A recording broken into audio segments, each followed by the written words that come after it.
সুপ্রভাত বন্ধুরা, আমি জানো তো এই ফ্লিপকার্টে একটা শাড়ি অর্ডার করেছিলাম।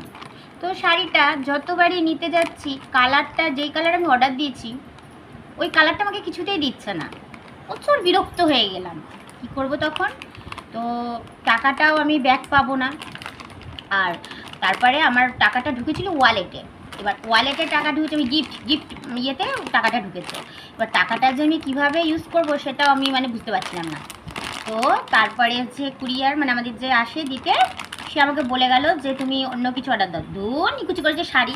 আর বন্ধুরা, শাড়ি অর্ডার দিলাম না। তার বদলে কি করলাম, 417 টাকা ওই শাড়িটার দাম ছিল, ঠিক আছে।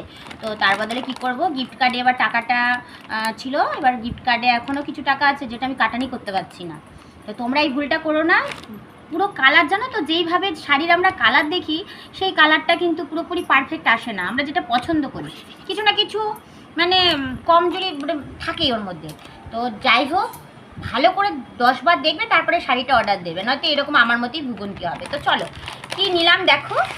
এই দেখো, পিনাটস, ঠিক আছে, বিকাজি পিনাটস। এটা হচ্ছে একটা বাদাম নিলাম। আর আর কি নিলাম বলো তো?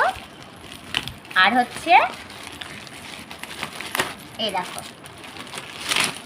এই একটা বিস্কিট, এই একটা বিস্কিট, এই একটা বিস্কিট। তোমরা আমার মতো কে কে আছো? লাস্টে রেগে মেগে শাড়ি মাড়ি আর অর্ডারই দিইনি, কিচ্ছু অর্ডার দিইনি। লাস্টে এই ড্রাই খাবার দিয়ে আমি এগুলো চালিয়ে দিলাম, ঠিক আছে। তোমাদেরকেও বলবো, যখনই যা অর্ডার দেবে ভালো করে শাড়ির রং দেখবে, শাড়ির কোয়ালিটি দেখবে। বুঝতে পারা যায় না যে আমরা কি পছন্দ করছি, ঠিক আছে। তো আমি ভাবলাম আর শাড়ি আমার দরকার নেই বাবা, দোকান থেকেই নেব। ও পছন্দ করে দিয়ে চালিয়ে নিলাম। বন্ধুরা, তোমরাও কিন্তু রেগে গেলে এরকমই আমার মতো কিনে নিও, ঠিক আছে। টাটা বন্ধুরা।